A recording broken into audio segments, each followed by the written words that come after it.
There's the double blades there. So. Okay. If you land on your pack, you probably.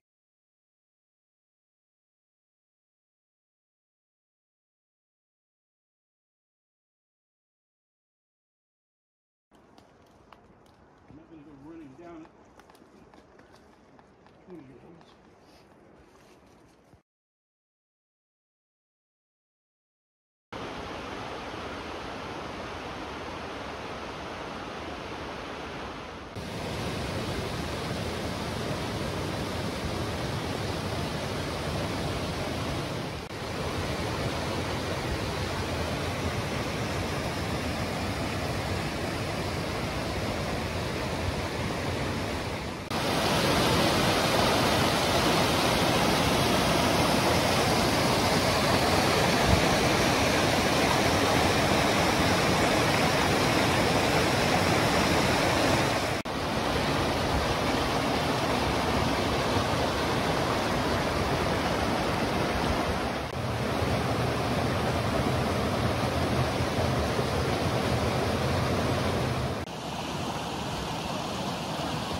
Do things, you know.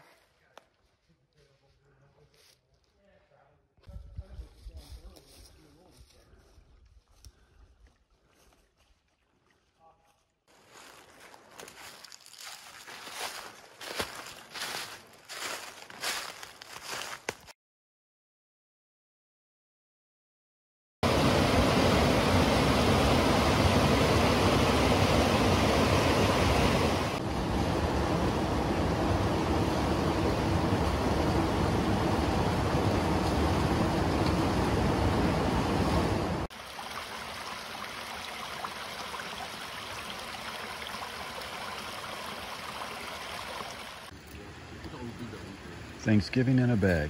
Instant mashed potatoes, instant stuffing, some raisins or craisins. You do some powdered gravy, just a little bit, not too much. And I always throw in some Cajun seasoning, but that's because I like spicy stuff.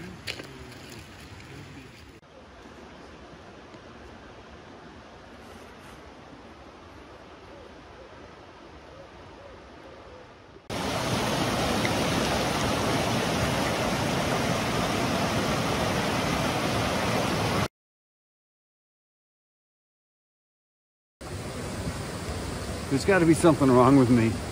35 degrees, raining, and I just couldn't wait to get out of the tent and get going this morning. And I'm being rewarded with all these waterfalls. It just got a little, just flowing water and the sound, and it's just beautiful out here. Yeah, and it's 35 degrees and raining.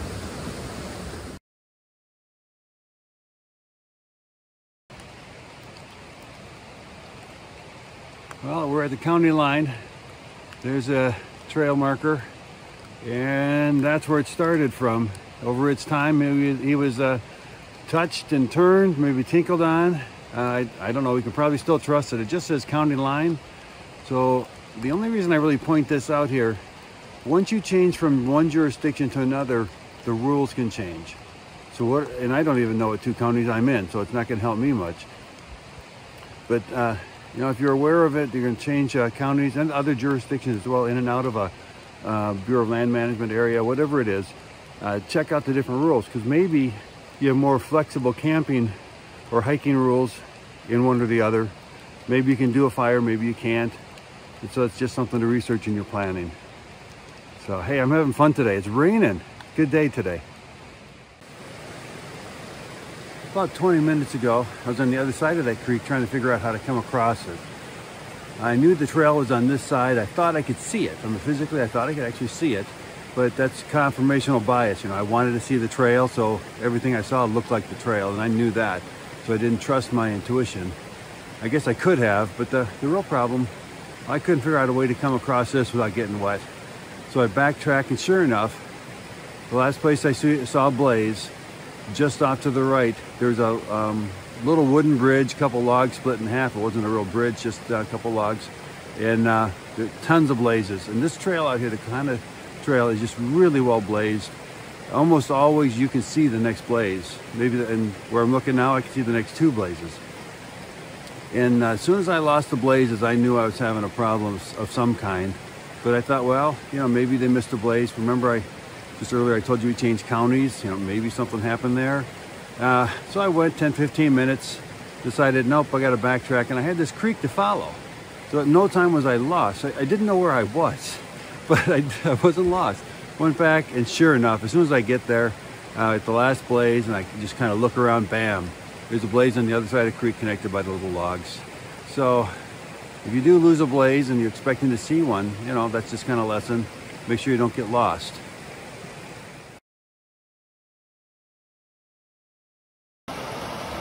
I've been going about an hour. We're following this creek, and I just can't stop and take any more pictures. I got to keep going. But just imagine for the next 2-3 hours that we're crossing stuff, or not, we're crossing it too. We're going past stuff like this all the time, and every quarter mile or so we actually cross it, going back and forth. Just beautiful, just beautiful. It rained a lot last night. It stopped raining now. So all of these creeks got maybe 20% more water in them. I'm not a hydrologist, so I don't really know what I'm talking about, but I can pretend. I stayed at the Holiday Inn Express. I am really liking the Quehanna Trail. There are a lot of trees that are down, and here's one. We usually can go over or under, and this one, it's a little over 1 meter, maybe 4 feet. There's no way I can duck down and crawl underneath that. And looking up here, it's not going to be pleasant to kind of go up and try to climb over. So what I'm going to do, take my pack off, go under it myself, drag my pack under, and then put it back on. That's one of the choices. I made it under, and instead of dragging the backpack underneath, I threw it up on top, balanced it carefully on the log. Hope you can hear the creek. It's just right over here.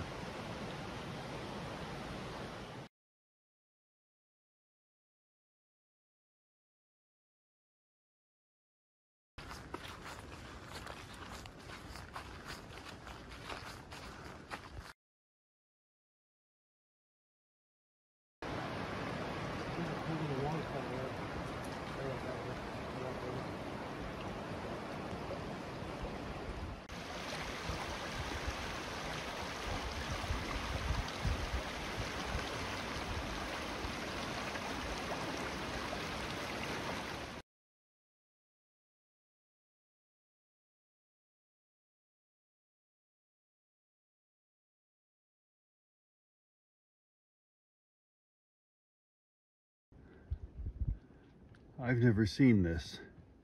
It's all over here though. Some kind of black fungus, mushroom, something or other.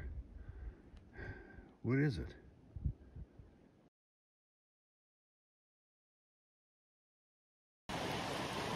I've been at this water crossing, at least a half an hour trying to figure out how to get over.